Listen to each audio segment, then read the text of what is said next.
Amis auditeurs, bonsoir. Je suis très heureux de vous retrouver aujourd'hui pour ce nouveau journal de l'international. Au programme, bien sûr, une actualité internationale bien chargée. Et pour la commenter, j'ai le plaisir d'accueillir pour la première fois avec moi Roland Lombardi. Roland Lombardi, bonsoir. Bonsoir. Je suis très heureux de vous recevoir. Roland Lombardi, je pense que les auditeurs de Radio Courtoisie, pour eux, vous n'avez pas besoin d'être présenté. Vous êtes présent assez souvent sur nos ondes. Mais c'est avec grand plaisir que je vous reçois dans cette émission. Alors, pour rappeler, notamment, vous êtes docteur en histoire, spécialiste de géopolitique, notamment du Moyen-Orient. Vous êtes enseignant à l'Excelia Business School de La Rochelle. Et surtout, vous êtes directeur du média Diplomate, média alternatif. Vous savez que nous sommes très intéressés par le média alternatif.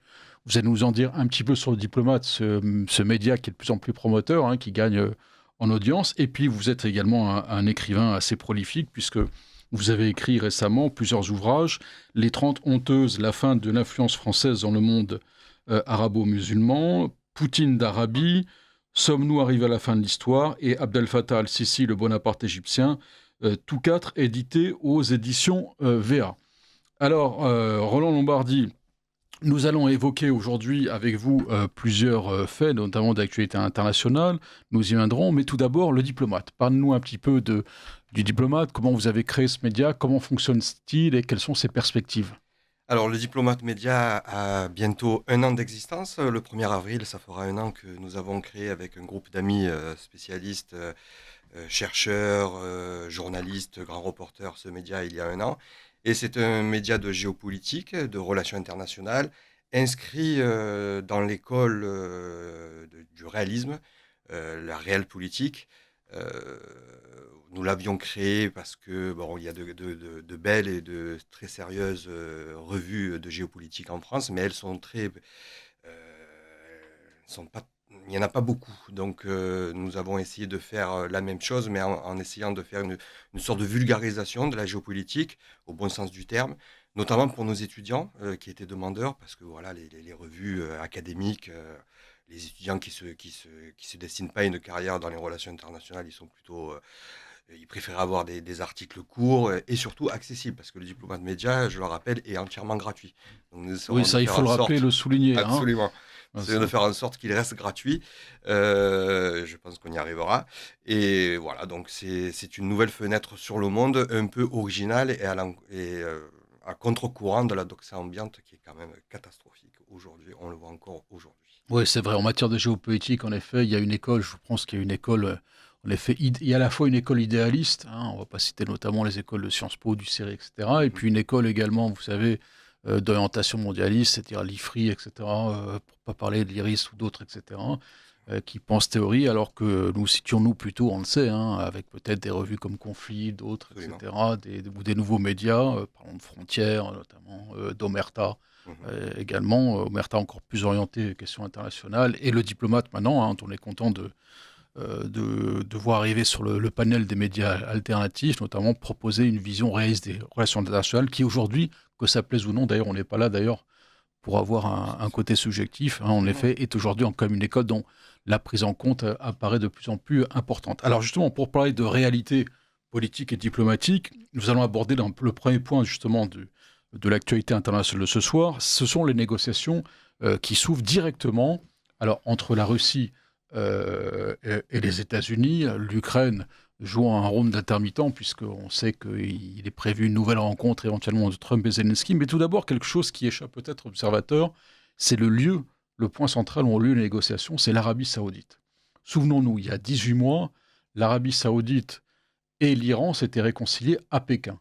Cette fois-ci, l'Arabie saoudite, en effet, est devenue, elle seule, un point notamment névralgique de négociation, alors qu'elle avait été toujours, j'ai coutume de dire un petit peu ce que j'appelle le bateau remorqué du Quincy, c'est-à-dire l'accord du Quincy 1945 qu'on soutient, c'est cette rencontre entre Roosevelt et Ben Saoud, pendant laquelle, en effet, les États-Unis apportaient leur soutien, leur couverture stratégique aux jeunes royaumes wahhabites saoudiens, contre lesquels l'Arabie saoudite l'assurer la fourniture du pétrole et également, par la suite, la régulation notamment du marché du pétrole, puisqu'il faut rappeler que l'Arabie saoudite, c'est une technicité d'extraction du pétrole très facile qui leur permet de passer en quelques heures, en 24 heures, de plus ou moins 2 millions de barils de pétrole, ce que personne ne peut faire, ni la Russie, ni encore moins le pétrole offshore, etc., mais ils sont le seul pays à faire.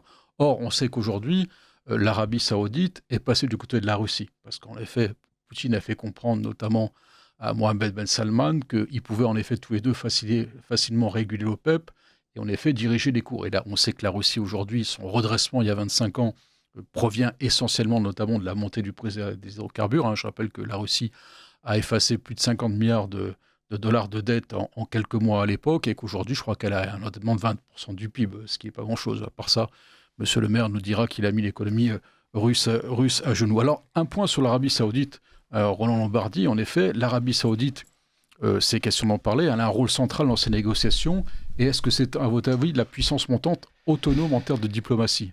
Ah ben, vous avez absolument raison, vous avez fait une très belle introduction sur l'Arabie saoudite. Alors il faut rappeler aussi que l'Arabie saoudite, bon, vous l'avez rappelé, c'était un des alliés les plus importants des États-Unis au Moyen-Orient depuis le pacte du Quincy que vous avez rappelé en 1945.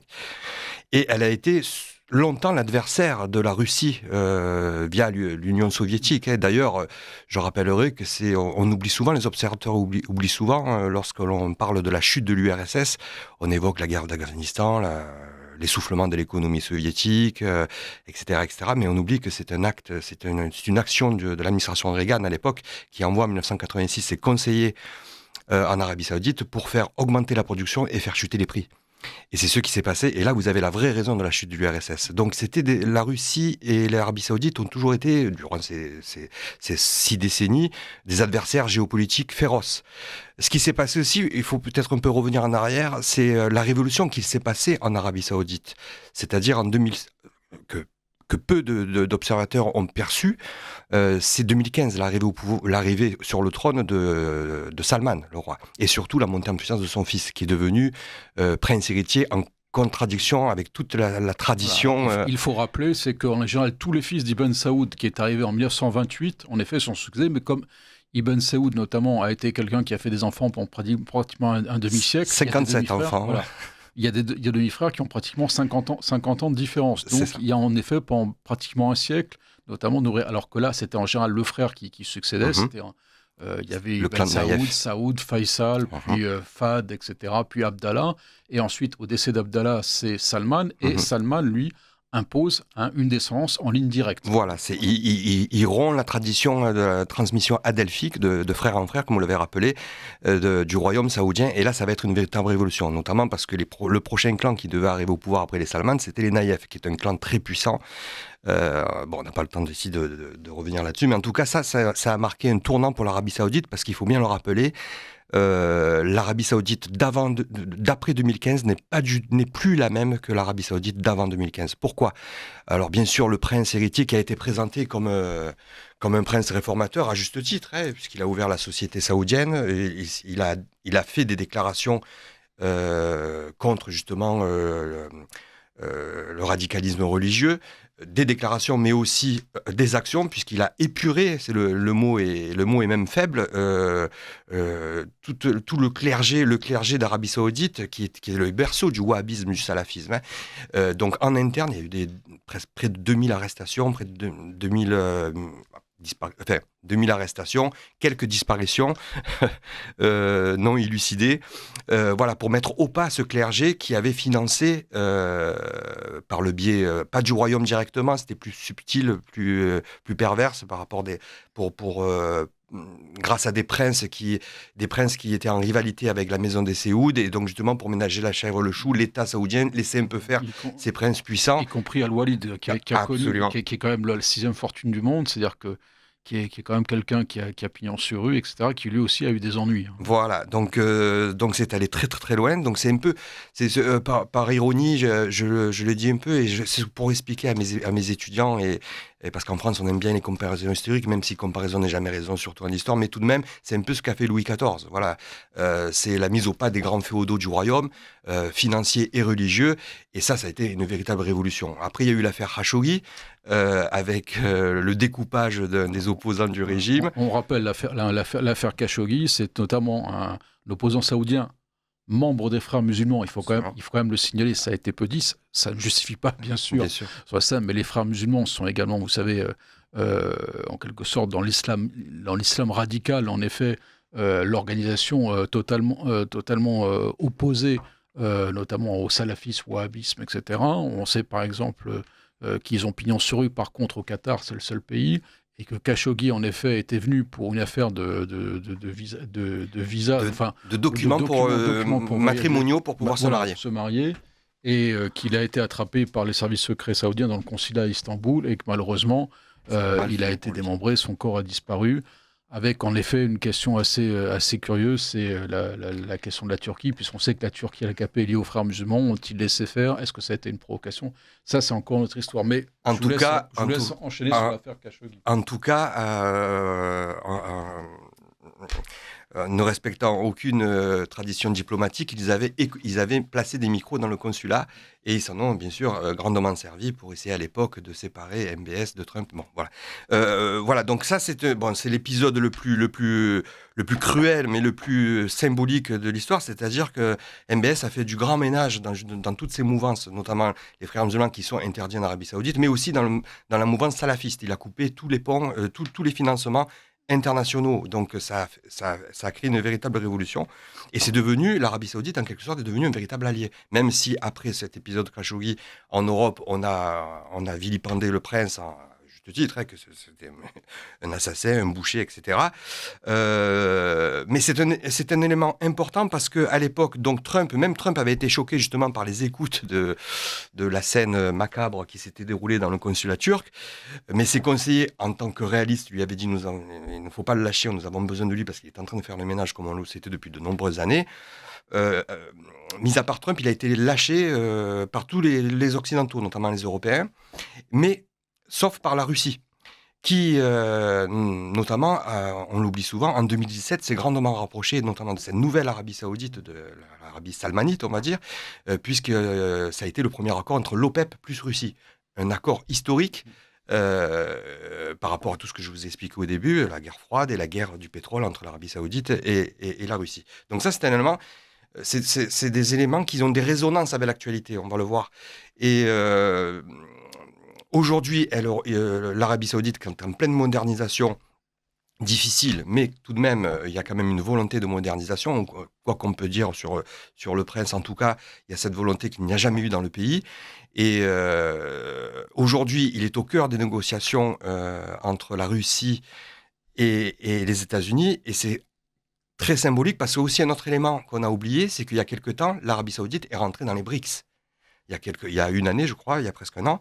Et donc là, on avait clairement compris que l'Arabie Saoudite de Salman était en train de se tourner de plus en plus vers les Russes depuis 2017, mais avec la Russie, avec des accords justement, puisque l'Arabie Saoudite est la Chine est un des premiers clients de l'Arabie Saoudite en pétrole, avec l'autorisation de payer ce pétrole en yuan, ce qui était historique. Mais pourquoi tout ça? Parce que avec l'administration Biden, ça a accéléré ce mouvement de changement de cap géopolitique par l'Arabie Saoudite, parce que Biden avait sorti un rapport, voilà, on est encore dans l'idéologie, le méchant MBS, il fallait qu'il soit destitué, il ne pouvait pas devenir roi, donc ça, MBS ne l'a pas oublié, et c'est la raison pour laquelle il s'était tourné de plus en plus vers la Russie et la Chine, notamment en refusant de voter des sanctions contre la Russie pendant la guerre en Ukraine, et aussi... Et ça, c'était historique. Lorsque Biden s'est rendu compte qu'il avait besoin encore de l'Arabie Saoudite, parce que les sanctions ne marchaient pas, parce qu'il n'y a que des pays occidentaux qui ont voté des sanctions contre la Russie, il fallait essayer de faire le même coup, de refaire le même coup que Reagan en 86, que je vous expliquais. Et donc, il s'est rendu à Jeddah, voir le prince, et de la Canossa, parce que l'accueil était très froid, il y avait un passif quand même, en demandant justement au prince d'augmenter la production pour faire chuter les prix du pétrole, afin de ruiner, c'était le terme, de ruiner l'économie russe dans cette guerre dans laquelle les sanctions ne fonctionnaient pas. Et là, ça a été une humiliation historique, puisque le roi a fait complètement le contraire. Au bout de 2 semaines, il a augmenté la production, il a réduit la production de pétrole en accord avec la Russie, et les prix se sont envolés, et c'est comme ça que Poutine a pu financer sa guerre, renflouer les caisses de 6 mois de guerre déjà en Ukraine. Alors, j'ai ajouté également une chose qui n'est pas confirmée. Vu votre connaissance quand même très, très dense sur l'Arabie Saoudite, vous allez peut-être le confirmer. C'est un lien également de l'administration démocrate avec les frères musulmans. Un lien préférentiel. Mais vous avez tout à fait avec raison. La Turquie, avec notamment le Qatar. On dit en effet que l'administration démocrate, traditionnellement, a des liens avec les frères musulmans. Rappelons-nous quand même le discours d'Obama au début des printemps arabes. On voulait donner les clés à Erdogan et qui Erdogan ensuite voulait donner des petites clés un peu partout aux frères musulmans. Ça a échoué dans un premier temps, ça a échoué en Tunisie, ça a échoué en Jordanie, en En Égypte. Égypte. C'est en train de réussir en Syrie, mais il ne s'agit pas exactement de frères musulmans. Ça, Mhm. vous nous éclairez un petit peu Mhm. là-dessus. Donc, est-ce que justement l'administration démocrate n'a pas payé sa relation préférentielle avec les frères Ah, musulmans? absolument, c'était clair. De toute façon, vous savez, en novembre 2024, les pays qui étaient mécontents du retour de Trump, c'était le Qatar, Mm. la Turquie, Mm. l'Iran, bien sûr, le Hamas, voilà, et la Chine. On en reparlera, je pense. Pour la raison que vous décrivez très bien, oui, les lobbies du Qatar étaient très puissants et très influents auprès de l'administration démocrate, et notamment aussi les opposants d'MBS, et les Saoudiens opposants d'MBS qui avaient pu fuir la répression et les purges de MBS, ont financé massivement le camp Biden et le camp Harris, comme à l'époque Clinton, parce qu'ils ne voulaient surtout pas un retour de Trump au pouvoir. Alors, pour venir à la négociation proprement dite, justement, il y a une relation directe désormais entre les États-Unis et la Russie. Pensez-vous véritablement que États-Unis et Russie vont arriver à un accord par eux-mêmes, le mettre sur la table et dire à l'Ukraine, vous pouvez signer cet accord, vous pouvez, disons, même pas l'amender. Pensez-vous s'il y a accord, on va se profiler vers ce type d'accord qui est un accord relativement inédit en termes de diplomatie, ou alors, disons, un accord, disons-le, franchement, du type de ceux qui se déroulaient au XIXe siècle, du temps des Absolument. traités inégaux. Ouais. Mais j'en suis persuadé, sauf incident, encore une fois, rien n'est écrit en histoire, mais je pense que c'est vers le scénario qu'on se dirige, parce que c'est le grand intérêt des États-Unis et de la Russie. Donc là, il y a des tergiversations, peut-être on y reviendra, des pays européens, on le voit, des critiques, des moqueries. Enfin, le niveau d'analyse dans nos médias mainstream est assez pitoyable. Mais je pense qu'on va arriver dans ce scénario, parce que c'est l'intérêt. Voilà, c'est tout simple, hein. Trump veut arrêter ce conflit en Ukraine pour se tourner sereinement face à son véritable adversaire, qui est la Chine. Ça, on l'oublie. Ça se résume à ça. Donc, pour lui, il ne veut plus perdre d'argent, plus perdre de temps en Ukraine, qui n'a aucun intérêt vital pour les États-Unis, comme pour nous d'ailleurs, mais nous, apparemment, on l'a pas compris. Et les Russes aussi.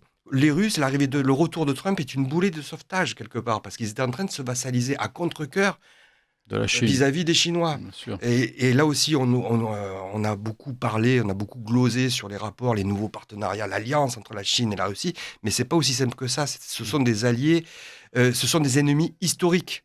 Et les Russes, ils l'ont fait à contre-cœur parce que les Européens leur crachaient la figure. Mais là, de voir Trump revenir, c'est un moyen pour eux de s'éloigner du giron Bien chinois. sûr. Et c'est d'ailleurs une des raisons pour laquelle les Chinois ont très peur aujourd'hui Le avec le rapport retour de de Trump. force en termes de PIB, de démographie, d'énergie, de tout ce qu'on veut et d'armée est quand même très en défaveur de la Russie. Et en plus, non seulement en termes actuels, à la photographie, mais sur le long terme. On sait très bien qu'il y a un déclin démographique, un PIB qui stagnera, alors que la Chine, c'est le pays qui monte un peu partout. Et la Chine a toujours lorgné sur la Sibérie. Et c'est de plus en plus d'actualité avec les en nouvelles plus ressources qu'on retrouve. Et l'immigration chinoise également sur la Sibérie. Hein, voilà. Donc voilà, c'est un sujet essentiel pour la Russie, à la fois pour la Russie et pour les États-Unis de Trump. C'est même vital pour eux. Ils ont compris qu'il fallait s'allier contre la Chine, qui est la future puissance de demain. 2049, il annonce eux-mêmes, hein, c'est officiel, c'est assumé. Pour les 100 ans, pour les 100 ans, voilà, de la prise du pouvoir de Mao. Voilà, donc c'est ce que les Européens ne comprennent pas ou ne veulent pas comprendre, parce que je ne sous-estime personne. Il y a des intérêts derrière, on y reviendra peut-être. Mais bon, voilà, je pense que les Américains veulent aller très vite. Les Russes, pour l'instant, ils jouent la montre parce que ça leur permet d'engranger. Et ils sont en position de force aussi. Et en position de force. Ils sont en position de force et ils sont en train de grignoter petit à petit certains territoires qu'ils pourront négocier par la suite. Non, je pense que ça va se faire. Voilà, sauf, encore une fois, sauf incident. On n'est pas à l'abri d'un incident que certains souhaitent, hein, apparemment. Nos chers responsables européens, ça c'est quand même, j'appelle le bon sens de vos éditeurs. Vous avez un homme qui veut faire la paix, Donald Trump en l'occurrence, qui veut faire la paix en Ukraine, et c'est l'Europe, le continent de la paix, le continent des droits de l'homme, le continent de l'état de droit, qui veut perdurer cette guerre. Donc bon, il y a des raisons à cela, mais c'est quand même effarant et triste. On va y venir justement parce que le prochain point d'actualité, ce sera sur le projet de défense défense européenne. Alors, pour terminer justement sur ces négociations entre la Russie et l'Ukraine, il y a à mon sens 3 questions qui se posent, notamment sur les accords. La question des territoires, notamment celle de l'OTAN, l'architecture de sécurité. Commençons par la question des territoires. Territoire, à mon sens, il y a 3 grandes questions. Il y a la Crimée, en effet, qui a été annexée en 2014. Je rappelle quand même que la Crimée était au temps de l'URSS, dans la Russie, en 1954. C'est Khrouchtchev, paraît-il, un soir, bien arrosé de vodka. La mère était ukrainienne. En plus, il avait des. À l'époque, l'URSS, tout le monde était plus ou moins mêlé, etc. Bon, Staline géorgien, lui avait une mère ukrainienne, mais à rattacher notamment la Crimée, qui est à 90% russe, à l'Ukraine. Rappelons également que la Crimée avait voté de justesse à une faible majorité pour l'indépendance de l'Ukraine, mais que rapidement, en effet, voyant son autonomie perdue, elle s'en est détachée. Il faut savoir également que préalablement à l'annexion de la Crimée par Poutine, la Crimée s'était vue retirer son statut d'autonomie préalablement par l'Ukraine. Donc il y a la question de la Crimée qui, à mon avis, ne sera pas négociée par Poutine. Ensuite, il y a la question du Donbass. Alors là, la Donbass, on a un cadre international qui sont les accords de Minsk II, je rappelle de Minsk XV, signés par Angela Merkel, François Hollande, Poroshenko, le président ukrainien, et Vladimir Poutine à l'époque, qui prévoit quand même que ces États restent sous souveraineté ukrainienne, mais qu'ils ont un statut d'autonomie. Il y a 2 républiques autonomes de Lugansk et Donetsk, qui doit être reconnue dans la constitution de l'Ukraine. Or, l'Ukraine a refusé de faire la modification de cette constitution, et du coup, on a eu ensuite cette proclamation de république. Ça, ce sont les questions territoriales. À votre avis? Et ensuite, 3e point, bien sûr, ce sont les conquêtes à partir du 22 février 2022, puisqu'on sait que, grosso modo, il y a un an de ça, et une rive droite et une rive gauche du Dniepr. On sait qu'à peu près aujourd'hui, si un front se stabilise, si un accord cessez-le-feu, ce sera plus ou moins, en effet, autour des 2 rives du Dniepr. Alors, que pensez-vous, à votre avis? Que voyez-vous comme entente sur le statut définitif de ces 3 territoires? Moi, je pense qu'il va avoir. Alors, bien sûr, là aussi, on parle beaucoup sur le fait que Trump serait vendu aux Russes. Ça, c'est un vieux loup. Je pense que Trump est vendu à personne. Tout façon, non. Et puis, de toute façon, je rappellerai à ces gens il y a eu des unes sur des grandes revues françaises. Le point pour ne pas le citer, voilà. qui a titré l'homme de Moscou. Voilà. Ça fait quand même un peu gros. Sauf qu'il y a eu une commission du Sénat, majoritairement démocrate pendant le mandat de Trump, qui a enquêté de manière absolue, parce qu'il voulait vraiment la peau de Trump, et qui n'a rien trouvé. Donc, s'ils avaient trouvé quelque chose, le moindre indice, vous inquiétez pas, on l'aurait su, et Trump aurait été destitué. C'était le but d'ailleurs. Donc, c'est complètement absurde. Non, c'est simplement de la géopolitique pour Trump. Pour revenir à votre question, les territoires, je pense que ça va se régler avec les volontés. La Russie est en position de force. Les Américains veulent très vite se débarrasser de ce boulet. Donc ça va se résoudre avec le Donbass, territoire définitivement accordé aux Russes. La Crimée, comme vous l'avez rappelé, qui n'a jamais été ukrainienne, sauf dans la parenthèse que vous avez rappelée, c'est Catherine II qui la prend aux Ottomans au XVIIe siècle, au XVIIIe siècle, au début du XVIIIe siècle, donc restera russe. L'Ukraine ne rentrera jamais dans l'OTAN, puisque à partir du moment où il y a un seul pays, et là, en l'occurrence, c'est les États-Unis qui s'opposeront à l'entrée de l'OTAN, elle ne pourra jamais rentrer dans l'OTAN. Et voilà, il y a une sorte de neutralité. Après, tout le reste, tout ce qu'on peut entendre dans les chancelleries européennes, c'est du faux. Ce qui est grave, c'est que c'est pathétique, mais c'est dangereux. Donc on verra, mais bon, ça c'est voilà, ils s'affolent tous dans les chancelleries, mais en fait, c'est grosso modo, je pense que c'est le scénario dans lequel on va. Et au-delà de ça, au-delà de l'Ukraine, on l'a vu déjà, Trump récupère l'argent que les États-Unis ont prêté à l'Ukraine. Il a annoncé, on l'a vu lors de l'entretien qui a été quand même assez houleux avec Zelensky, tu vas rendre l'argent qu'on t'a donné. Ça, c'était annoncé. Même si Trump n'était pas là, les Américains auraient récupéré l'argent d'une manière urgente, parce qu'il faut le rappeler qu'avant même l'arrivée de Trump, c'est les sociétés américaines qui ont récupéré tous les contrats de reconstruction en Ukraine. Voilà. Alors, les Européens sont encore les dindons de la farce. Donc voilà, il va y avoir des accords territoriaux, des accords énergétiques, et puis des accords sur les sanctions aussi.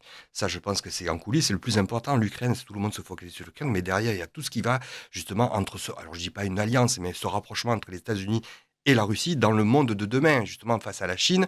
L'administration de Trump va tout faire pour extirper. Alors, ça va être compliqué parce que les Russes vont pouvoir négocier, ils ont plusieurs leviers. Maintenant, ils peuvent jouer sur le levier américain, le levier chinois. Donc ça va être compliqué, mais en tout cas, leur objectif, c'est de extirper complètement la Russie du camp chinois. Alors, encore une fois, ça va être compliqué, mais en tout cas, alors on dit ils lâchent tout, mais c'est pas qu'ils lâchent, c'est parce que c'est leur intérêt.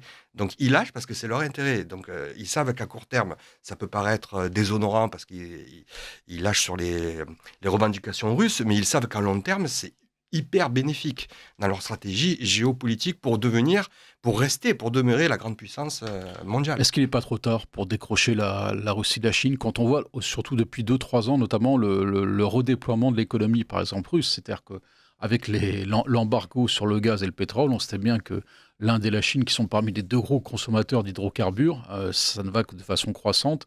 En fait, est-ce qu'on ne peut pas penser déjà que la Russie s'est repositionnée? Et puis, est-ce que la doctrine Dugin, c'est-à-dire l'eurasiatisme, finalement, on n'a pas gagné de façon définitive? Vous savez, c'est l'historien qui parle.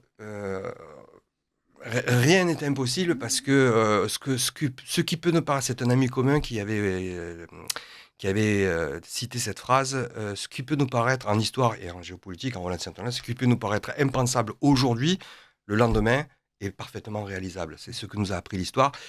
Il faut bien comprendre, et ça on l'oublie encore une fois, que les Russes ont eu une crainte terrible de la Chine, pour la Sibérie, voilà, et puis...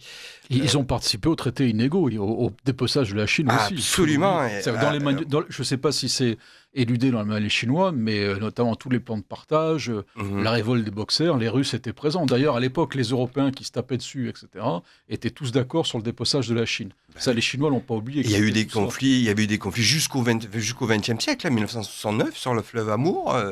Et d'ailleurs, c'est Kissinger qui avait compris la faille et qui avait pu faire le grand basculement. Ouais. On en reparlera.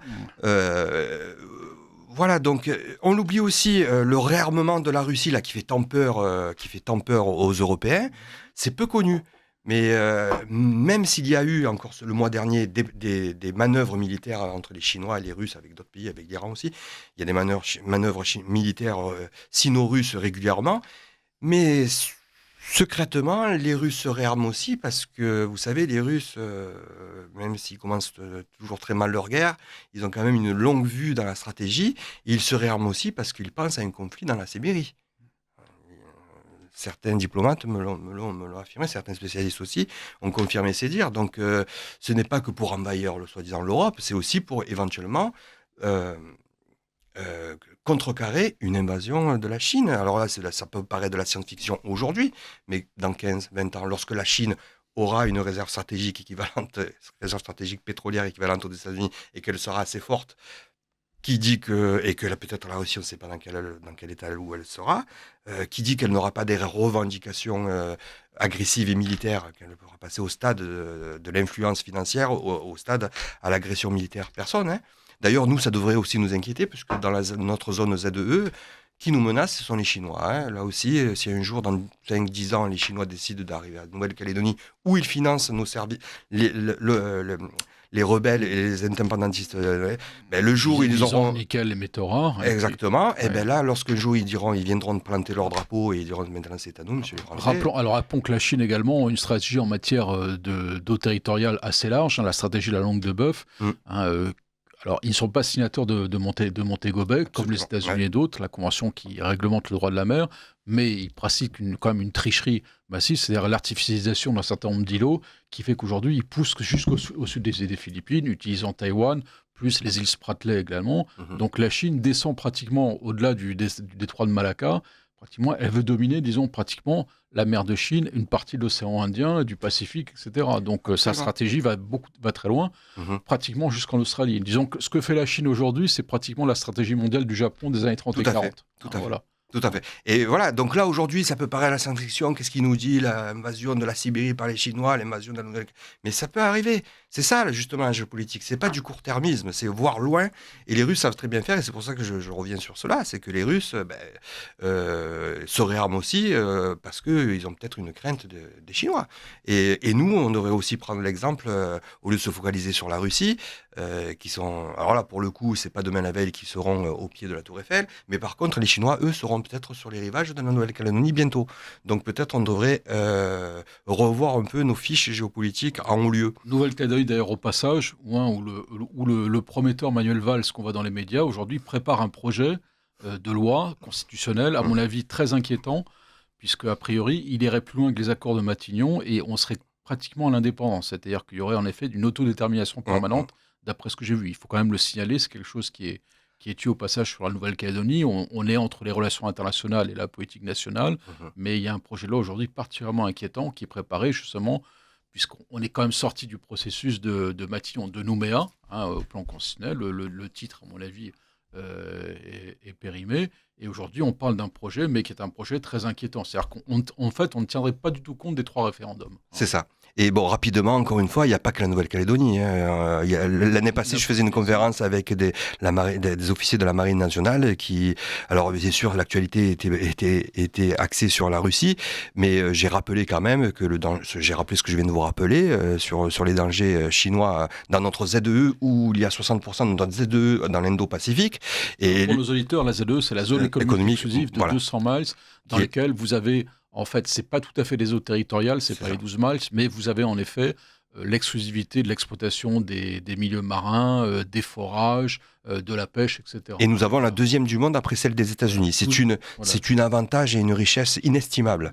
C'est pour ça qu'il faut la préserver. Et donc, pour rapidement, il n'y a pas que la Nouvelle-Calédonie. Les officiers français, les marins français qui étaient là, nous disaient oui, nous, lorsque des bâtiments empiètent sur nos eaux territoriales, on les rappelle à l'ordre. On leur dit messieurs, vous êtes pas trop dans nos zones, vous êtes dans nos zones territoriales. Est-ce que vous pouvez sortir de nos eaux, s'il vous plaît? Ah oui, pardon, on s'est trompé, mais c'est pas des Russes, ce sont des Chinois à chaque fois. Donc voilà, c'est un rappel qu'il faut quand même soulever. Alors justement, les questions d'architecture de sécurité, on va y venir avec le deuxième point justement de l'actualité, sont les projets de défense européens. Alors on sait que la présidente de la Commission européenne, Ursula von der Leyen, a présenté un plan de 800 milliards d'euros, notamment d'engagement au plan européen. Déjà, question préliminaire, sommes-nous hors des traités européens ?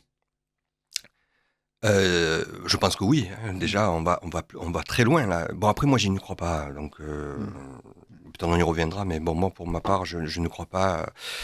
Oui, pour moi aussi, nous sommes très loin des traités européens. Quoi. Oui, c'est-à-dire qu'en effet, je rappelle que les questions de défense et de diplomatie ne sont pas des compétences d'ailleurs exclusives de l'Union européenne, ni même partagées.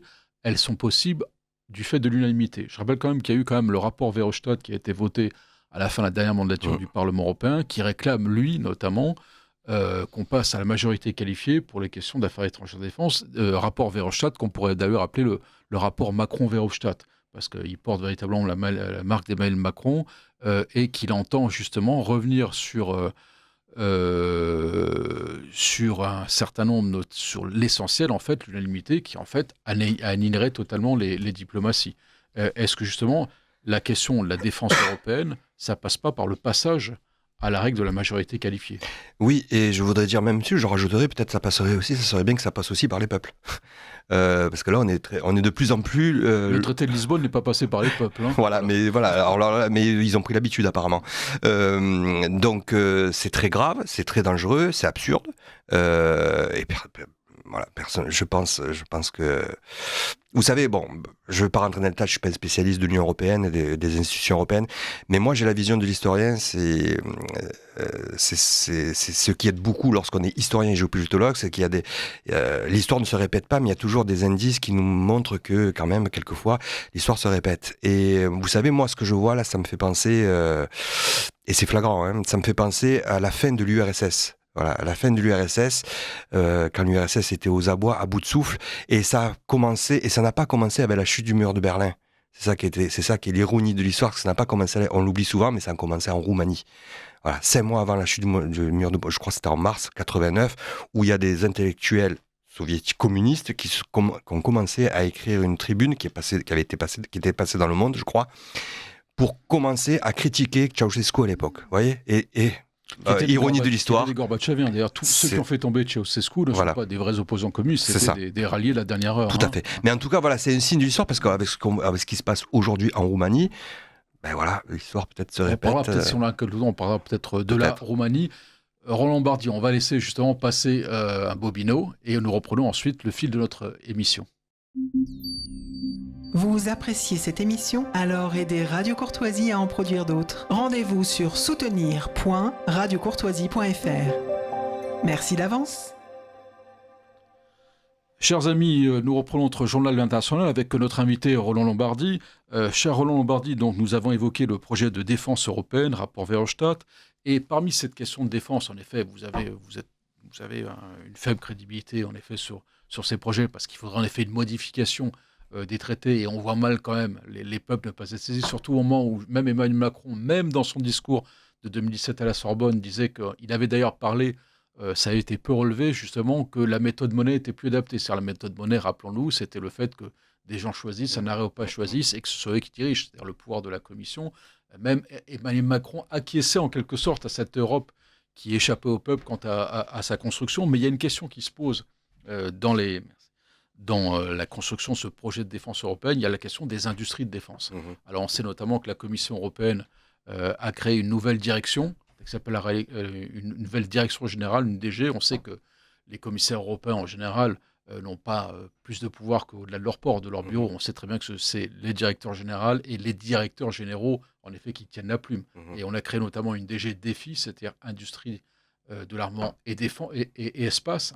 L'Union européenne est en train de s'accaparer également le spatial. Et là, la question qui se pose, ce sont sur les industries.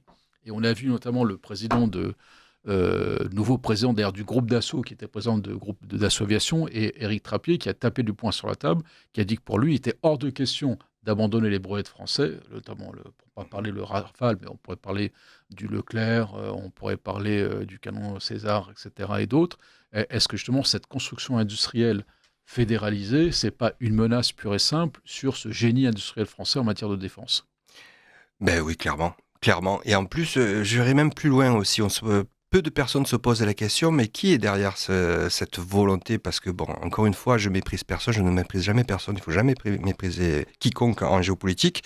Donc, soit c'est de la stupidité, mais je n'y crois pas, soit c'est qu'il y a un projet derrière, il y a quelque chose derrière. Et je vous rappelle quand même que les grands groupes du complexe militaro-industriel américain ont tous financé la campagne de Harris, parce qu'ils savaient ce qui allait se passer par la suite. Donc oui, ils ont, bien sûr, parce qu'il ne faut jamais insulter l'avenir, ils ont un peu financé quelques dons dans la campagne Trump, mais là, ils se retrouvent sur le carreau. Les complexes militaro-industriels, quand même, américains, qui sont les plus puissants de la planète.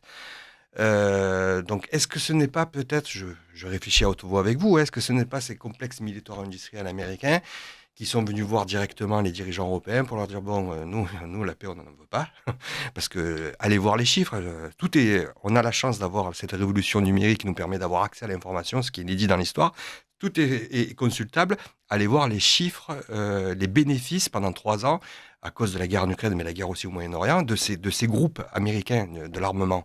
Vous comprendrez très vite qu'ils ne veulent pas de paix en Ukraine. Donc, est-ce qu'ils ne sont pas venus peut-être, alors c'est pas du complotisme, mais ça s'est vu dans l'histoire, donc c'est pas du complotisme, ça peut être très juste, qu'ils soient venus voir les dirigeants européens en leur disant, ben voilà, il va falloir...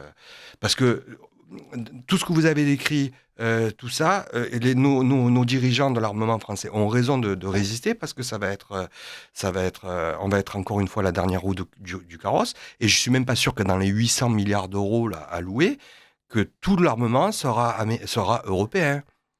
Je suis prêt à prendre le pari que plus de 60%, 70%, ça sera des armements américains. Oui, donc, rappelons quand même qu'aujourd'hui, les pays de l'OTAN, notamment les nouveaux pays de l'OTAN, se fournissent en F-15, F-16, en F-35 et F-35. Voilà. Alors Trump nous a même annoncé le F-47 comme 47e président. Alors vous pourrez peut-être m'éclairer, j'étais surpris parce qu'il a parlé d'un partenariat avec Boeing, et le le F-35 sort de C'est chez Lockheed. Lockheed, absolument. Alors, je ne sais pas pourquoi il a parlé de Boeing. Ben là, peut-être ça revient à ce que je disais, parce que les relations entre le complexe militaro-industriel américain sont très tendues avec Donald Trump. Donc, bien sûr, il faut qu'il trouve...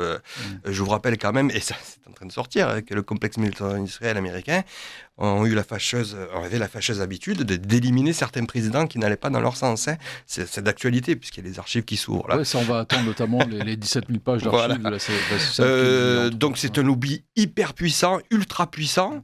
Moi, je vois très bien la main de ces lobbies en Europe. Quoi, hein. Alors, rappelons quand même qu'il y a eu notamment un article qui est paru, je crois, dans la presse allemande, notamment sur le fait que le F-35 était totalement contrôlable par les États-Unis, contrairement au Rafale, où en plus le Rafale, il y a déjà des petits transferts de technologie qui sont faits avec le Rafale. Et on voit même... Alors, c'est pas un pays très important autant, mais le Portugal, néanmoins, a décidé qu'ils abandonneraient notamment le F-35 et il s'est intéressé éventuellement au Rafale. Et on sait quand même que le F-35, alors c'est un peu compliqué, mais formaté OTAN. C'est-à-dire que les codes de l'OTAN, etc., entre autres, notamment les codes, les fréquences sont beaucoup plus adaptés au F-35 qu'elles le sont au Rafale. Oui. Ça a été fait de façon volontaire, d'ailleurs. Bien sûr, et puis je caricature à peine, les Américains, s'ils appuient sur un bouton, le Rafale, il ne décolle pas. Hein. Ou alors il décolle, mais avec la version... Le F-35. Le F-35, pardon. Ouais. Alors que voilà, et puis bon, tous les experts, et c'est un peu de chauvinisme, mais confirmé, c'est que même si le F-35 est un avion de 5e génération,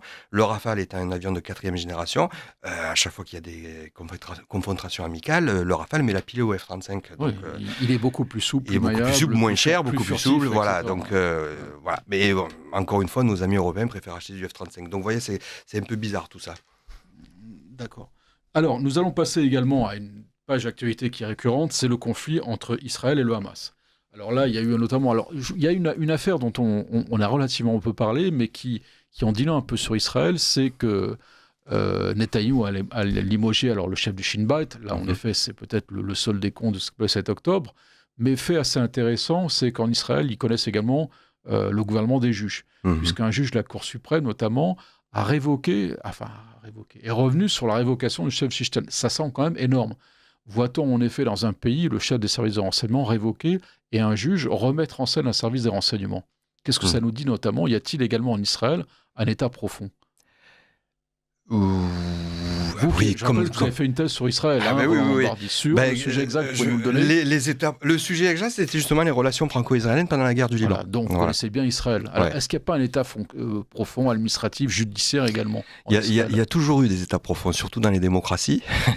Et ce sont les résidus de l'oligarchie, de l'aristocratie, en quelque sorte. Exactement, vous avez tout à fait raison, c'est exactement ça. Donc, oui, au passage, ça prouve aussi qu'Israël est quand même une démocratie. Ouais, ça, il faut le rappeler, justement par les temps qui courent. Oui, après, là, ce sont des affaires politico-politiciennes, tragigiques, sur des événements tragiques. Laissons faire la justice maintenant, de voir comment vont tourner ces événements et quelle va être l'issue de ces dernières déclarations. Alors là aussi, perspective de négociation, les États-Unis s'impliquent, on sait, sur Trump. Il y a un certain nombre de plans. Alors on a entendu vraiment du Trump artistique, c'est-à-dire faire de Gaza une espèce de Riviera proche-orientale. On a parlé ensuite également, alors là, éventuellement du déplacement de population palestinienne vers la Jordanie et l'Égypte, qui bien sûr se sont élevés contre un tel projet. Alors aujourd'hui, les négociations ont du mal à reprendre et on voit en effet plutôt que le Qatar n'est plus en effet aussi en vue qu'il est. On parle plutôt de l'Égypte. La Turquie non plus n'a jamais été en effet partie prenante au dossier, mais elle est notamment aujourd'hui. Où en sommes-nous au point de vue négociation là-dessus? Je pense que les négociations, il y aura. Là, il y a eu une phase, il y a eu une rupture du cessez-le-feu un peu avant le week-end dernier. Mais je suis assez confiant parce que le problème, c'est que je le dis souvent, le problème de cette région, c'est que jusqu'à présent, dans les deux camps, israéliens comme arabes, il y avait des gens qui n'avaient pas intérêt à la paix. À partir du moment où vous avez quelqu'un, et comme on le sait, les guerres, c'est l'argent, c'est le nerf de la guerre, c'est ceux qui n'ont pas intérêt à cette paix, c'est un business pour eux, que ce soit un business électoral, mais même un business purement pécunier. Donc à partir du moment où vous avez un homme comme Trump qui arrive et qui tape au portefeuille, comme il a fait en 2016, dans son premier mandat, et c'est de là qu'ont découlé les accords d'Abraham, je reste assez confiant. Parce que c'est ce qui va se produire. Donc là, le Hamas, je pense qu'ils sont en train de vivre leur dernière semaine, voire leur dernier mois. C'est une question de temps. Le Qatar est à justement perdre de vitesse pour tout ce que vous avez rappelé. Le Qatar avait joué la pièce, avait misé sur Harris. Donc, quelque part, et même les États arabes de manière assez cynique, les dirigeants arabes de manière assez cynique attendent que Israël, et je vais choquer, mais attendent que Israël finisse le travail pour pouvoir négocier. Mais les négociations, il y aura. Surtout qu'il y a des plans. Il faut relire le protocole. Vous êtes un spécialiste du Moyen-Orient, mais on était très peu à l'époque à l'avoir lu. Le protocole d'accord de paix de Trump, le Big Deal, dont tout le monde s'est moqué, mais qui était le plus sérieux de l'époque. 180 pages, il fallait le lire. Et je pense que peu de monde l'ont lu, mais il y avait tout dans ce protocole de paix. Il y avait même les deux États. On oublie de dire. D'ailleurs, l'extrême droite, la droite israélienne était contre cet accord. Alors, il y avait notamment Gaza qui était rendu aux Palestiniens. Alors, il y avait une Cisjordanie qui était, elle, plutôt partagée, disons 2/3, avec des zones quand même de contre israéliens. Et on redonnait d'ailleurs aux Israéliens des zones, d'ailleurs c'était un petit peu long, des zones notamment prises sur Israël, sur le Negev, en plus, là-dessus. Voilà. Mais tout était négociable encore, ce n'était qu'un protocole d'accord. Et il y avait même sur la capitale, il y avait d'ailleurs Trump, lorsqu'il fait sa conférence de presse avec M. Netanyahou derrière, lorsqu'il annonce un big deal, il dit on pourra même discuter sur la capitale. Alors justement, les accords d'Abraham que vous avez cités, rappelons-le, les accords d'Abraham, le patriarche Abraham, sont des accords en effet de reconnaissance par Israël, respectivement notamment des Émirats arabes unis et de Bahreïn et du Soudan. Le Maroc, c'est quelque chose de différent puisqu'il y a la question de reconnaissance du Sahara occidental. Ces accords d'Abraham, visiblement, ils ont quand même été ébranlés au début par le 7 octobre et ses conséquences. Ils semblent retenir. Est-ce que, à votre avis, ils vont continuer à être une feuille de route assez crédible? Alors, sachant également que les accords d'Abraham n'auraient pas pu être faits sans l'accord de l'Arabie saoudite en toile de fond, il y a à mon sens une raison compréhensible pour l'Arabie saoudite qui était une réticence, c'est la question des lieux saints. C'est-à-dire que l'Arabie saoudite ne peut pas en effet reconnaître aujourd'hui Israël s'il n'y en a pas un accès. Je rappelle que le roi Faisal de l'Arabie saoudite en 1975, ça m'a été raconté par lui, a été assassiné en 1975, mais son oncle Faisal était quelqu'un, déjà avant MBS, qui voulait une Arabie saoudite puissante, autonome et indépendante. Et en effet, il avait dit qu'avant la fin de sa vie, il irait prier à Jérusalem. C'est-à-dire qu'il rappelons que dans cette titulature, quand vous écrivez au roi d'Arabie saoudite, c'est votre excès, gardien des 2 lieux saints de l'islam. Mais 2 lieux saints, il y a également le 3e qui est en filigrane. Absolument. Donc l'Arabie saoudite également pense toujours à Jérusalem, du moins à un accès. On ne peut pas signer aujourd'hui tant que la question de Jérusalem n'est pas réglée, tant qu'elle ne sera pas un jour. Alors est-ce que ces accords d'Abraham, à votre avis, il semble qu'ils vont quand même continuer, surtout avec l'administration Trump, qui en a fait la promotion, on oublie un peu ça. Ça a été signé grâce à lui. Lui et son gendre Jared Kushner, qui a été la cheveux Est-ce qu'ils vont continuer à être une feuille de route assez solide? Je le crois absolument. Là, ils sont en stand-by à juste titre à cause de la guerre de plus d'1 an à Gaza, mais c'est quasi inévitable. Alors là encore, aussi, rien n'est écrit, sauf incident. Ils vont repartir de nouveau, parce que là aussi, il faut élargir le focus. Pourquoi Trump veut faire la paix au Moyen-Orient? C'est pas pour les beaux yeux des Israéliens, c'est pas pour les beaux yeux des Arabes, c'est parce qu'il ne veut plus s'impliquer dans cette région, il n'a plus besoin du pétrole du Moyen-Orient, et il ne veut plus s'impliquer dans cette région, parce que là, encore une fois, il faut qu'il se tourne sereinement vers la Chine. Donc voilà la raison pour laquelle Trump veut à tout prix aussi, alors bien sûr aussi à son côté mégalo peut-être pour rentrer dans l'histoire, mais en tout cas les accords d'Abraham en ont été la preuve. Il en est l'initiateur, et sans lui il n'y aurait jamais eu d'accord d'Abraham. Et je rappelle qu'ils ont été signés, sans rentrer dans les détails, ils ont été signés parce qu'il a tapé au portefeuille chez les Israéliens et chez les Arabes. Donc il sait comment faire. D'ailleurs, et pourquoi il n'y a pas eu de conflit de 2016 en 2020, il y a eu peut-être 4 roquettes qui ont été lancées de Gaza, mais sinon il n'y avait pas eu, parce qu'il avait coupé toutes les aides internationales, ce qu'il est en train de faire aujourd'hui. On l'oublie souvent, vous connaissez très bien la région, on sait comment ça se passe là-bas, c'est-à-dire que toutes les aides internationales, notamment américaines et européennes, finissent à 80% dans les poches de ces dirigeants. C'est les fameux dirigeants du Hamas ou de l'autorité palestinienne qui n'ont pas intérêt à la paix, parce que je le disais, c'est un business, la guerre. Donc s'il y a la paix, il n'y a plus de Hamas, il n'y a plus d'Hezbollah, ou alors il n'y a plus d'extrême droite israélienne. Donc ça, c'est pour le côté israélien. Rappelons également une déclaration assez intéressante. L'autorité palestinienne, qui était très discrète depuis 2 ans et demi, vient de dire au Hamas qu'il fallait qu'il cède la place à Gaza, justement. Alors ça, c'est assez intéressant, parce qu'au départ, il y a quand même un soutien. Rappelons également que le Hamas était assez habile, il faisait libérer des prisonniers, bien sûr, du Hamas, mais également du Fatah et du FPLP. Il préemptait en quelque sorte la décision palestinienne. Là, visiblement, ce serait le contraire. L'autorité palestinienne, finalement, je ne sais pas s'il a entendu une page, reviendrait et finalement, n'oubliez pas quand même qu'en 2006, elle a été sortie en 48 heures par les armes de Gaza. Est-ce que l'autorité palestinienne chercherait à revenir à Gaza ? Ben oui, parce qu'en plus, ils ont peur. Parce que justement, Trump en coulisses, enfin, je dis Trump, mais ses conseillers, ses envoyés spéciaux, mettent la pression sur le portefeuille. Ils disent, si vous continuez à soutenir le Hamas, on coupe tout. Donc ça leur fait très peur. Ils l'ont vu en 2016. Ils ont les plans. Depuis 2016, il y a les plans pour remplacer le Hamas. Il y a des gens qui sont pressentis pour remplacer le Hamas. Donc, d'une manière ou d'une autre, oui, alors, une autorité palestinienne renouvelée, parce qu'elle est discréditée aujourd'hui dans la population palestinienne, mais on parle de gens, par exemple, comme Mohamed Dorgam, Mohamed Darlan, Margouti peut-être, qui peut sortir de prison. Alors lui, là, ce serait une surprise, mais c'est pas à exclure. Ouais, qui a une certaine popularité. C'est pas à exclure. Les Israéliens peuvent nous étonner de ce côté-là. C'est fort possible. Voilà, ce sont deux personnages qui ont un passé de terroristes, donc on va dire laïcs entre guillemets, et qui ont porté les armes contre Israël, donc qui auraient le respect de la population. Et qui sont des hommes forts et qui pourraient, quelque part, remplacer l'élite aujourd'hui de l'autorité palestinienne qui est disons-le, un peu vieillissante, corrompue. Il y a aussi le patron des renseignements de l'autorité palestinienne aussi qui est en liste. Donc il y a les gens pour les remplacer. Le Hamas, encore une fois, vit ces dernières heures, et ce groupe terroriste islamiste, c'est pas plus mal qu'ils disparaissent. De toute manière, il y aura des gens qui le remplaceront, et ils sont prêts. Et ça, c'est dans les bagages des envoyés spéciaux de M. Trump. Alors, conflit voisin, puisque le conflit, à mon sens, n'est pas éteint, c'est la situation en Syrie. Donc, depuis début décembre, on le sait, il y a un pouvoir, d'ailleurs, de fait en Syrie. C'est assez, d'ailleurs, curieux, d'ailleurs, qu'il soit reconnu partout, alors que c'est un pouvoir de fait, rappelons-le, où Mohamed Al-Jolani est redevenu Ahmed El-Sharé, en quelque sorte, avec une barbe un peu plus taillée, une cravate, une chemise pas toujours bien appareillée, est apparu, en effet. Et aujourd'hui, par contre, on parle très peu du pouvoir en Syrie. Le parti Baas s'est effondré, et en effet, c'était un peu le ciment de la Syrie. Aujourd'hui, les prédictions également les plus pessimistes se sont réalisées.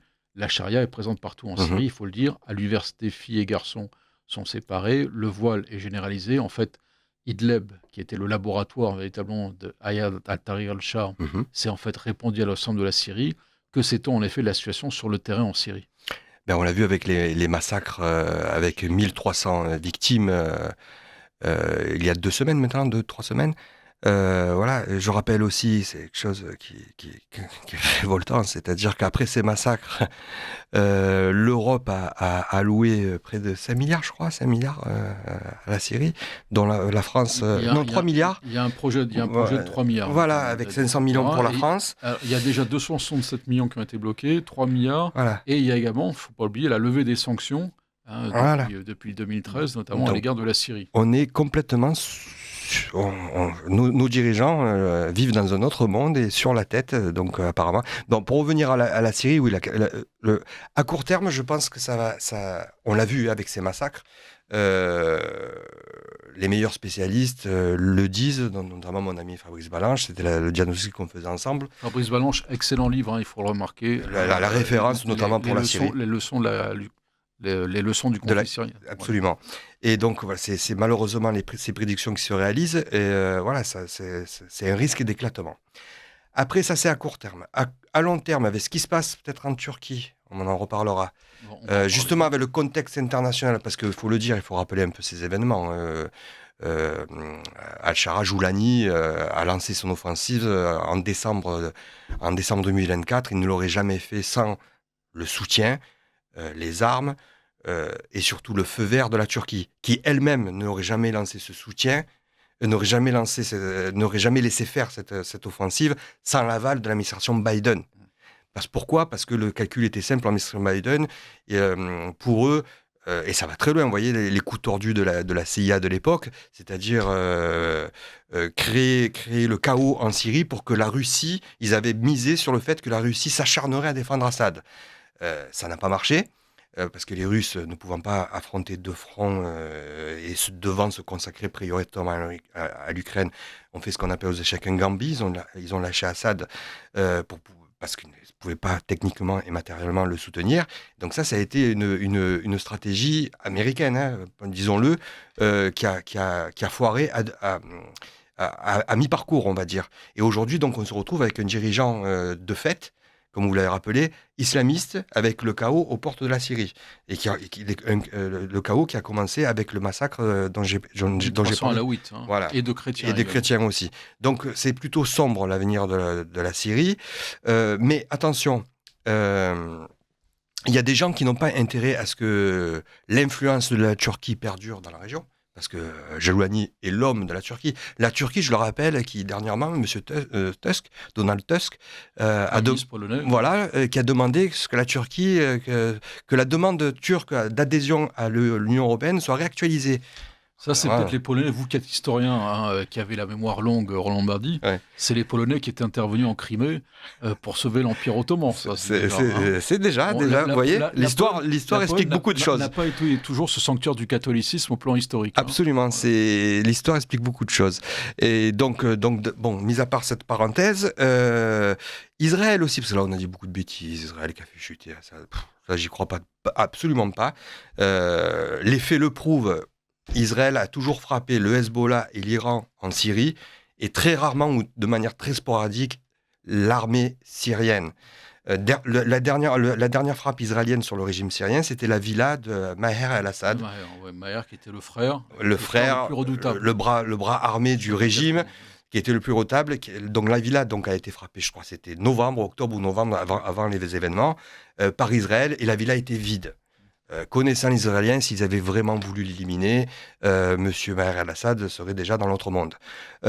C'était juste un petit avertissement. Il y a eu des petits avertissements comme ça sporadiques pour essayer de rappeler des accords tacites qu'il y avait eu entre Assad et les Israéliens. Hein. Ce sont les coulisses. On pourrait y venir. J'ai fait une conférence sur la Syrie. Voilà. C'est qu'Hafez al-Assad, même en 67, et quand même, ce ministre de la Défense, on s'est toujours posé des questions sur son rôle dans le fait que le Golan, réputé imprenable, a été pris relativement facilement par les Israéliens. Mais ça, il nous faut peut-être une émission, on y reviendra. Donc les Israéliens, Assad préférait le diable qu'on connaissait au diable qu'on ne connaissait pas. Et là, ils sont plutôt inquiets. Là. Voilà, il faut le dire. Donc c'est pour ça aussi qu'ils ont détruit 80, 90%, voire 95% de tout l'arsenal militaire syrien. Peut-être avec les informations russes et même du clan Assad. Hein, ça aussi, on peut... certaines rumeurs. Donc, en tout cas, eux n'ont pas intérêt à ce qu'il y ait un régime islamiste. La Turquie, aujourd'hui, est en difficulté, peut-être on aura le temps d'en parler. Et surtout, l'administration, revenons, élargissons encore le focus, l'administration actuelle de Trump, le patron de la CIA, patron des services Tulsi Gabbard, John Ratcliffe, CIA, Pete Hegseth, ce sont des gens qui ont très peu de goût à travailler avec les islamistes. Vous voyez, les anciennes traditions de la CIA du passé, ça eux... Voilà.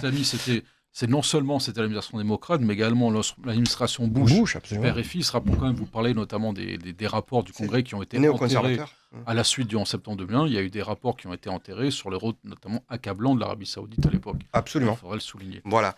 Et donc, oui, c'est toute la mouvance néoconservatrice américaine. Et donc là, ces gens-là sont en train de faire le ménage dans leurs services et institutions. Et des gens comme Joulani, ça ne leur convient guère, je pense. Un dernier point assez surprenant, d'ailleurs, l'accord entre Al-Sharé et les Kurdes. Justement, ça paraît assez surprenant. Les Kurdes, on sait qu'ils sont la bête noire de la Turquie. Alors, c'est un accord qui, plus ou moins, leur laisserait une autonomie, mais une autonomie assez légère. Ce n'est pas l'autonomie des Kurdes d'Irak. On sait que le Kurdistan en Irak, c'est un État quasi indépendant, puisqu'ils gardent les frontières, il y a une police, l'armée, ils n'ont d'Irakiens que les passeports, c'est tout. Il y a un accord qui a été passé, assez curieusement. Il ne semble pas quand même qu'un accord ait pu se faire sans l'aval notamment d'Ankara. Est-ce que c'est en fait le fait que les Kurdes ne rendent pas les armes, mais au moins la moitié des armes ? C'est surtout un accord de circonstances, comme vous le dites, parce qu'il ne faut pas oublier que malgré la victoire de Joulani, son armée, entre guillemets, est très faible. Il ne peut pas assurer des combats. Ce serait 15 000 hommes, HTS. Voilà. En armes. En armes. C'est pas grand-chose. C'est pas grand-chose, bien qu'il y ait des armes américaines et turques aussi, surtout turques. Mais bon, voilà, c'est vraiment je pense que c'est un accord de circonstances, parce que pour pas ouvrir justement un front kurde, Erdogan est assez coutumier de ces accords. Parenthèse, on va dire, pour après revenir dans la danse. Donc oui, c'est vraiment, je pense, les négociations ont mis un éclairage sur la faiblesse de cet État, de ce nouvel État islamiste en Syrie, qui préfère essayer de ménager la chèvre et le chou et surtout de ne pas se frotter aux Kurdes. Alors, vous évoquiez tout à l'heure justement ces nouvelles figures de l'administration de Trump. Et vous évoquez, je crois, dans Le Diplomate, il y a un article sur la révolution de Trump. Parlez-nous un peu de cette révolution de Trump. Comment vous la percevez et sur quoi elle porte essentiellement ? C'est une révolution historique, c'est un moment historique. Alors déjà, avant l'arrivée de Trump, nous étions déjà dans un moment, ce que j'explique souvent à mes étudiants, pour essayer de les intéresser un tant soit peu aux cours de géopolitique, c'est que nous, donc déjà depuis les années 2000, nous sommes dans un événement, un bouleversement vraiment intéressant, comme on en voit un par siècle en principe, c'est-à-dire le basculement du centre de gravité de la géopolitique mondiale. C'est-à-dire, on l'a beaucoup dit en début d'émission, avec une perte, un déclin, on va dire, qui était avéré, qui était confirmé par beaucoup d'observateurs, de l'Empire américain, même si les États-Unis restent l'hyperpuissance, malgré tout, et avec un basculement sur l'Asie, avec la montée en puissance de la Chine. C'est le fameux piège de Thucydide. Et donc nous étions témoins de ce grand mouvement déjà historique qui était en cours, et qui paraissait pour beaucoup inéluctable, c'est-à-dire la fin alors pas à court terme, peut-être 10, 15, 20 ans, la fin de l'hégémonie américaine et la puissance chinoise dominante sur la planète. Sauf que, qu'est-ce qui s'est passé ? Il s'est passé une révolution dans cette révolution, c'est-à-dire le retour de Trump qui était quasi inattendu pour certains. Et là, on s'aperçoit qu'au-delà des critiques, des moqueries sur Trump, il y a quand même une volonté, c'est un mouvement de fond, et de par sa victoire, il a prouvé sa victoire qui est quand même sans appel. Sans appel, il y a quand même une révolution de fond. Trump qui commence, qui a en tout cas la volonté d'enrayer ce déclin de l'Occident, mais en particulier des États-Unis. Alors, qui aurait pensé que ça commence aux États-Unis ? Peu de monde, parce qu'il y a toujours des sursauts en histoire, et là, ça se produit aux États-Unis. Peu de personnes l'auraient prévu, je pense. Et là, pour le coup, c'est dans le pays phare de l'Occident. Et voilà, c'est ce mouvement, cette contre-révolution, cette révolution dans la révolution, d'enrayement du déclin de l'Occident qui est en train de se passer aux États-Unis. Voilà, les gens ne comprennent pas.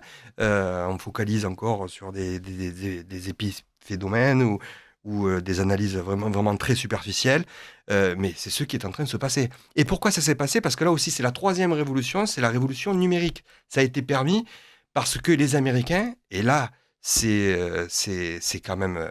J'espère qu'il y a des spécialistes qui s'appuieront sur... qui regarderont de plus près ce phénomène. C'est la première fois que des peuples, notamment la majorité des gens qui ont voté pour Trump, n'ont pas écouté la doxa des médias mainstream. Comme on dit. On n'est pas beaucoup sur Courtois, c'est qu'avant il y avait des amendes, on mettait une pièce de l'euro quand on parlait notamment on utilisait un terme anglo-saxon. Voilà. Donc les médias traditionnels et les médias de pouvoir, on va dire. Voilà. Donc et ça c'est vraiment c'est ça qui a fait la différence. C'est ça qui a fait que cette victoire est sans appel. Et c'est la première fois dans l'histoire, c'est-à-dire alors il y a le pire comme le meilleur sur Internet, on le sait tous, mais en tout cas ils se sont fait leur propre opinion et ils ont voté pour qui ils avaient envie. Et ça alors j'aime pas dire ce mot, l'élite, ça leur convient pas, ça veut dire cette caste progressiste qui dirige le monde, qui dirige le monde encore aujourd'hui et aux États-Unis, a eu très peur de cela parce que voilà, en perdant l'information, ils perdent le pouvoir. L'information, c'est le pouvoir. Et ça, je pense que c'est une des raisons aussi pour lesquelles aujourd'hui les dirigeants européens ont très très très peur. Ils ont peut-être moins peur de la Russie que de ce qui peut se passer. Voilà, ils ont peur que l'effet Trump se produise en Europe. parce que là, ça serait catastrophique pour eux. C'est le retour d'une volonté, à tort ou à raison, que ça nous plaise ou pas, mais en tout cas, une volonté des gens de voter pour des personnes pour lesquelles ils ont envie de voter et pas... Oui, rappelons que le progressisme et le wokisme sont encore des gouvernements qui majoritairement les soutiennent en Europe et que le gouvernement qui est dans le collimateur aujourd'hui, c'est celui de Viktor Orban, puisqu'il y a une loi qui a été votée sur l'interdiction de ce qu'on appelle la marchandise, qui est en fait l'exposition LGBTQ, etc., l'idéologie obligatoire aujourd'hui, et qu'en effet, on voit que vis-à-vis de la Hongrie, il y a un nouveau bras de fer, mais enfin, on y reviendra notamment sur la question du wokisme. Donc voilà, cette révolution de Trump, c'est une révolution conservatrice et qui était inattendue, et c'est une des surprises de l'histoire. On parlait de révolution conservatrice au moment des années Reagan. Je crois que c'était quelqu'un qui ensuite n'était pas un conservateur, mais Guy Sorman, qui avait écrit un bouquin qui s'appelait la révolution conservatrice américaine. Déjà, les années Reagan avaient été déjà des années conservatrices, peut-être plus libérales au plan économique qu'on le pensait, etc. Mais néanmoins, il y avait un retour. Il y avait un retour, on a fait de la prière, il y avait un retour à un certain nombre de choses, du drapeau, etc.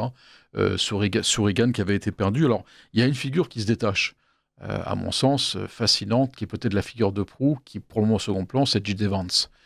J.D. Vance, rappelons que son livre a été adapté sur Netflix. Ouais. Est-ce que véritablement, c'est pas l'idéologue et c'est celui qui est là sur le long terme, en effet, pour rendre les choses irréversibles, pour remettre l'Amérique sur ses rails conservateurs, nationaux, anti-woke, anti-progressistes? C'est l'idéologue, c'est vous et moi, on n'aime pas trop ce mot parce qu'on sait que d'où vient. Mais oui, je vois ce que vous voulez dire, mais en tout cas, oui. Le stratège. C'est le stratège. Voilà, vous avez trouvé le mot, c'est le mieux.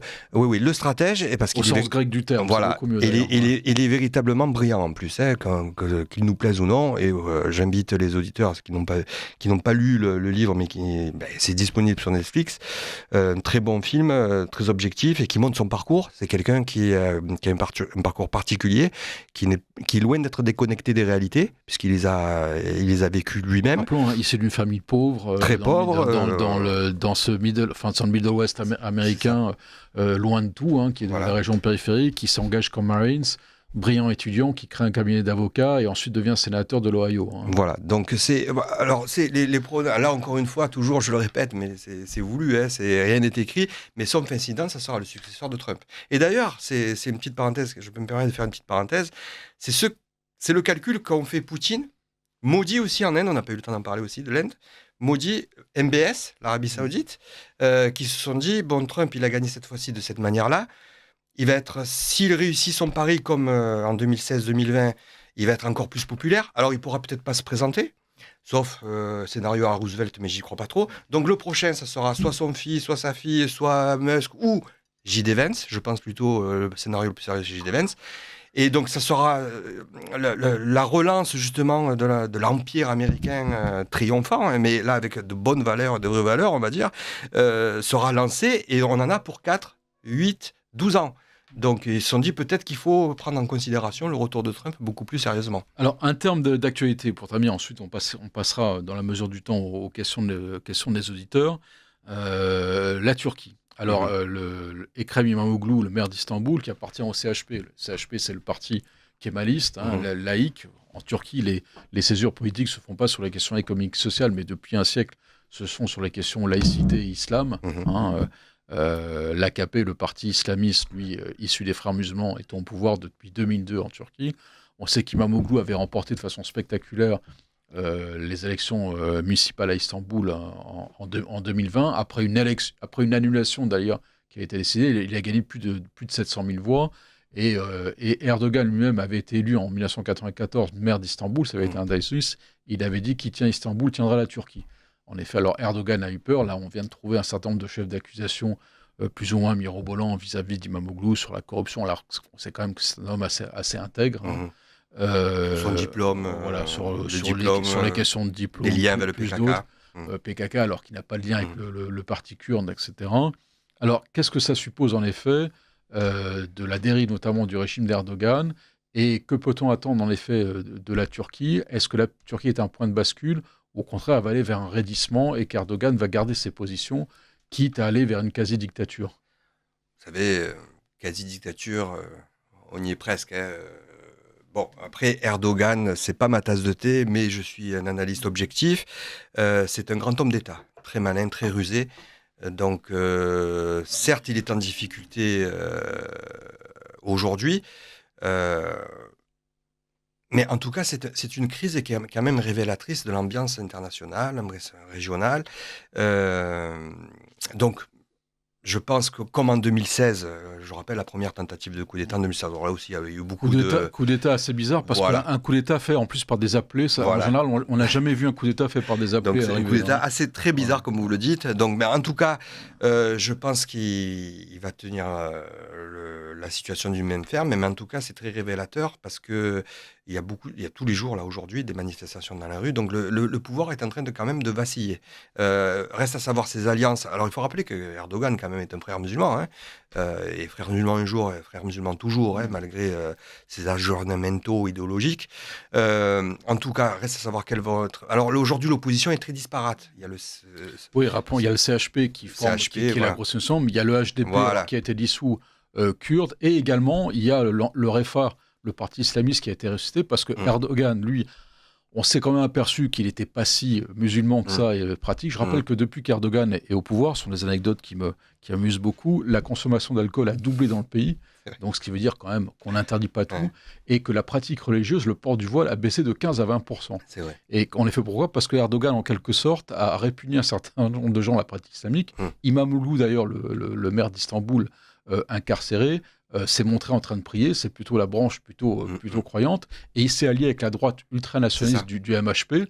MHP, c'est les loups gris, c'est les ultranationalistes, les pantouraniens absolus. Les islamistes les aiment pas trop, même si les rapports sont pas aussi étanches entre les deux. Et on a même, d'ailleurs, c'est assez révélateur, dans les municipales à Istanbul, les quartiers où la pratique religieuse est le plus élevée ont voté contre Erdogan, contre AKP.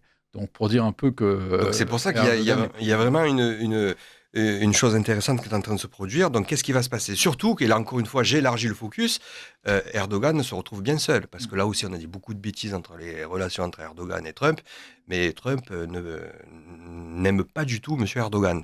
Et les gens dont j'ai évoqué le nom tout à l'heure aussi. Les gens ils fricotent très peu avec les islamistes, qu'ils soient de vrais islamistes ou de faux islamistes. En tout cas, Erdogan est pour l'instant isolé. Et cette situation est quand même problématique pour lui. Hein. Donc, encore une fois, on ne sait pas ce qui va advenir. Ouais. Mais en tout cas, c'est quand même... il faut garder un œil très précis là-dessus, parce que la Turquie est devenue incontournable jusqu'à aujourd'hui, grâce justement aux capacités d'Erdogan. Il faut le dire quand même, hein, le revenu par habitant multiplié par 3 avec Erdogan. Absolument. Il a utilisé notamment... Alors, c'est pas Erdogan, c'est une économie très compétitive qui s'est ouverte à l'Europe. Hein. L'Europe leur a fait le cadeau quand même de l'union douanière, ce qui n'est pas négligeable, les crédits de préadhésion, les négociations d'adhésion qui sont allées quand même dans son investissement, un patronat, un pays très dynamique. Néanmoins, un isolement, vous l'avez dit en effet, il y a un pays qui a la Turquie dans le collimateur, c'est la Chine. Parce qu'en effet, Erdogan ne va pas aux BRICS à cause de ça. Et puis également, il n'est pas dans les Chinois s'opposent, parce qu'il y a l'affaire des Ouïghours. C'est contrairement aux pays arabes musulmans qui se sont tus sur les Ouïghours, le seul qui est élevé à la voix, c'est Erdogan. Mais il n'a pas compris qu'il avait quand même la Chine en face de lui. C'est ça. Et puis encore une fois, la Russie aussi. La Russie qui... partenaire entre guillemets, on nous le répète assez, mais bon, le rôle de la Turquie en Ukraine c'est quand même révélateur de ses positions. Hein. Vous avez rappelé les liens historiques tout à l'heure aussi. Donc, je pense qu'Erdogan va se retrouver de plus en plus isolé. Reste à savoir s'il aura... Bon, il est âgé maintenant, donc est-ce qu'il aura la même vigueur que par le passé pour rétablir la situation? Ça, on verra. Mais en tout cas, il faut surveiller cette situation de près en Turquie, parce que c'est très important. Merci Roland Lombardi. Vous nous permettrez de donner lecture de messages des auditeurs avant la fin de cette émission. Une auditrice de Sainte-Péreuse dans la Nièvre qui envoie 180 €. Très chère radio qui m'accompagne, nourrit chacune de mes journées. Tout au long de l'année, je vous adresse ma cotisation pour 2025. Vous êtes une famille à laquelle tous vos auditeurs sont heureux d'appartenir et vous remercie avec la plus vive reconnaissance de tout ce que vous faites pour nous avec une indéfectible dévouement. Je vous bénis. Merci beaucoup en ce temps de carême. C'est important. Un couple d'auditeurs de Louvigny dans le Calvados qui envoie 50 €. Recevez ce chèque en soutien à notre radio qui nous réconforte toute l'année. Elle nous montre que nous ne sommes pas seuls à penser ce que nous songeons. Bravo pour votre courage et votre ténacité. Je rappelle que Radio Courtoisie, qui est aujourd'hui passée au rang de 49e radio, c'est très beau pour un média alternatif, ne vit, chers amis auditeurs, que grâce à votre soutien. Une auditrice de Paris qui envoie 150 €. Merci, voici mon chèque de renouvellement 2025. Toujours un grand bravo pour la matinale de son équipe, sans oublier les émissions de samedi matin avec M. Stocker. On salue Nicolas Stocker, un géotype profonde. Merci à la nouvelle génération de Radio Courtoisie. Une auditrice de Dijon en Côte d'Or qui envoie 100 €. Je vous félicite pour une merveilleuse émission du 18 décembre 2024 sur la magie de Noël. Heureuse d'avoir connu et pu écouter en ligne le libre journal de la Résistance française de M. Serge Dubeketch. Continuez. Et enfin, une auditrice de Versailles dans les Unis qui envoie 50 € pour que notre radio puisse continuer à vivre. Ce qui est vital pour vous, tous vos auditeurs. Merci. Merci à tous ces auditeurs. Merci à leur générosité en tout cas. Nous avons le temps de prendre quelques messages. Des messages simples, sans question, que je vais quand même adresser à Roland Lombardi, puisque celui-ci est destiné. Je voudrais féliciter M. Lombardi pour son intervention, sa clairvoyance en matière de politique internationale. Et je suis un futur petit candidat à l'élection présidentielle 2027. Et serait-il disposé à devenir ministre des Affaires étrangères? Au cas très improbable où je serais élu. Monsieur, faites-vous savoir. Voilà. Quant à Roland Lombardi, écoutez, c'est à lui qu'il faut poser la question directement, mais je pense que de toute façon, il remplacerait très avantagement et M. Barrot, sans parler de M. Séjourné, etc. Merci. Là-dessus. Un message qui m'a adressé personnellement, pardon de penser un petit peu à moi, mais bon anniversaire, M. Constantine, de la part d'une bénévole qui a écouté votre émission du mois de février, Marie-Hélène. Alors, Marie-Hélène, merci beaucoup, mais ce n'est pas mon anniversaire. Je suis né, vous savez, le 31 juillet, qui est le jour de la Sainte-Inès des Loyola, la fête des Jésuites. Je ne sais pas si ça a une certaine signification. Bon, merci, ma Marie-Hélène, de se faire connaître, éventuellement, et je lui transmettrai la véritable date. Alors, un certain nombre de questions. D'après mes sources, alors sur la Syrie, les réfugiés alaouites qui se sont réfugiés sur la base aérienne russe de Latakia, Mahmen exactement, ouais. Il est question que la Fédération de Russie accorde la nationalité russe permettant aux 10 000 alaouites d'être évacués de Russie. Alors je sais qu'il y a eu déjà 1500, il y a des évacuations. Oui. Il y a eu 1500 évacuations notamment.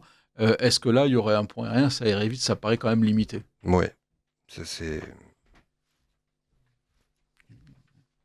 Oui, donc je sais pas, j'en sais pas plus. Je sais qu'il y a eu, comme vous le dites, des évacuations, 1500, 2000 personnes qui ont été évacuées. En tout cas, je ne sais pas si les Russes ont intérêt à rapatrier tous les Alaouites, parce qu'il faut attendre de voir quelle va être la situation. En tout cas, ils s'en posent. Les Russes se positionnent comme les protecteurs des Alaouites, et pas que les Russes, d'ailleurs, les Israéliens aussi, on oublie. En tout cas, il va y avoir une reconfiguration en Syrie comme partout au Moyen-Orient, et espérons qu'elle ne soit pas plus dramatique que cela. D'accord, il y a encore beaucoup de questions, je suis désolé pour les éditeurs qui nous ont posées, nous sommes obligés de conclure. Écoutez, merci beaucoup Roland Lombardi, c'était une première, mais je vous garantis que ce ne sera pas une dernière. Merci à vous. Vous serez invité de façon récurrente, vous serez toujours le bienvenu dans ce journal de l'international. Je rappelle, Roland Lombardi, votre média également, Le Diplomate, qu'il faut absolument consulter parce qu'il est d'un très grand intérêt. Amis d'auditeurs, merci beaucoup et rendez-vous dans 4 semaines. Merci et bonsoir.